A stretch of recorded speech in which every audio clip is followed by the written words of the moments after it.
here we get the beautiful pocket eights under the gun. Still playing the Los Angeles Poker Classic, $10,000 buy-in tournament. Blinds are 150, 300 to make it 800 from under the gun. Someone who I call a great loose aggressive kid. I don't remember who this was. He calls in third position. Another loose aggressive player calls in the hijack seat. The button calls, small blind calls, and probably the big blind calls. They all call. 6 ways. A lot of people think, oh my God, I have pocket eights and it's 6 ways, I just lose. And that's not necessarily true. You have to understand that you have plenty of equity with your hand, and it's okay to see the flop multi-way.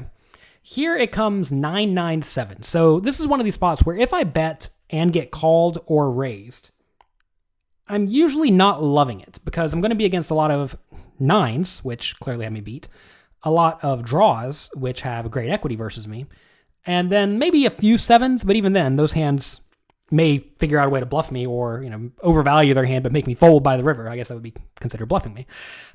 So this is a spot where I think we probably just want to check. There may be a little bit of merit in betting this hand for value. The problem is I don't want to bet very many hands at all on this flop because I should have very few 9s, and clearly all of my opponents could have a 9. So I'm just going to check and see what develops. If there's a bet and a call, I'll probably just fold. If there's a bet and a raise, I'll definitely fold. If there's a bet and then they fold around to me, I will probably call one person. So checks through on the flop. Turn is a 3 of clubs. And now, when it checks through on the flop, I'm not going to say that it's impossible that I'm against a 9, but my hand gets much better.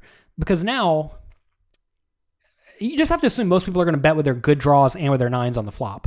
So we can discount a lot of those hands from our opponent's range at this point.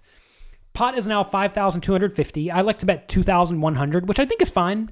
Now we're trying to get called from a 7, from small pocket pairs, maybe even from ace high, maybe from bad draws, maybe a hand like Jack 10 we think could call a small bet like this, although that probably should have just bet the flop. The problem is Jack 10 may check raise still on the turn, which would be rough. I'm clearly folding to a check raise, I think. This is maybe a little bit too weak to just fold here to a check raise, because really there's not much of a difference between pocket aces and pocket 8s at this point, because we lose to all of the good value hands no matter what I have here, and I would definitely venture to say that my range is somewhat capped at pocket aces. I mean, I guess I got a pocket 3s, but pocket aces is about the best thing I could have. So if pocket aces is the best thing I could have, and my opponents could conceivably check raise me off of that, well then maybe I don't want to be betting with anything. But I think it's fine just to bet here and push a little bit of equity. So we do bet 2,100. The great lag kid calls. So we are thinking he probably has a lot of draws, a lot of 7s, etc. Everyone else folds, so that is great.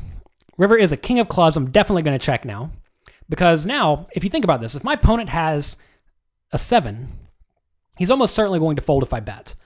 And if he has a busted flush draw, he's going to fold if I bet. If he has Jack 10, he's going to fold if I bet. Or he's going to raise, in which case I can't call anyway, I don't think. And if he has a backdoor flush, well, that's obviously horrible for me. So I think this is a nice spot to check. And when I check, if my opponent bets, I think I am looking to call. Even if I didn't have a club in my hand, I would still be looking to call. The club in my hand is relevant because it takes away some of the combinations of flush draws that my opponent could have. There really shouldn't be too many containing an 8, but he could certainly have Jack 8 suited, 10-8 suited, 8-7 suited, of clubs I mean. 8-6 of clubs, 8-5 of clubs, although probably not 8-5, probably not 8-6. So really just very few combinations, right? He could have, realistically, ace 8 of clubs, which he can't have anymore.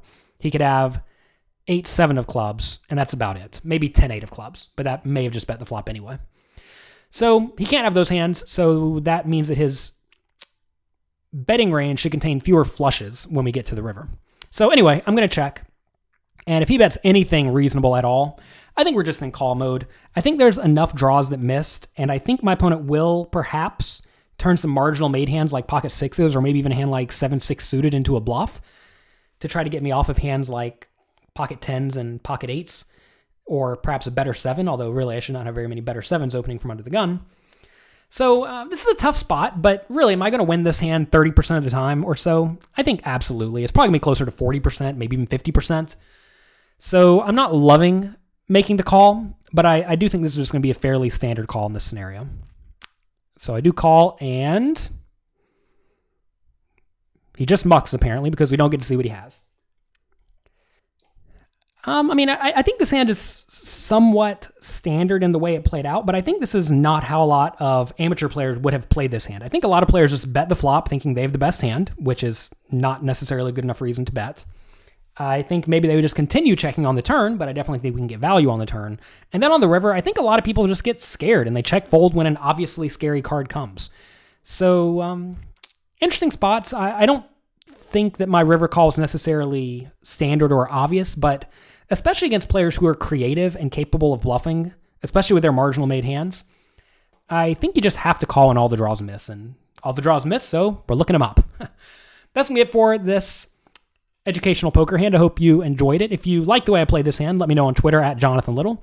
If you did not like the way I played it, let me know that too, because I'm always trying to improve myself. If you can tell me that the way I played it was just completely wrong and then prove it with some math, I'm happy to listen. Thank you very much. Be sure to check back next week, and I will talk to you then.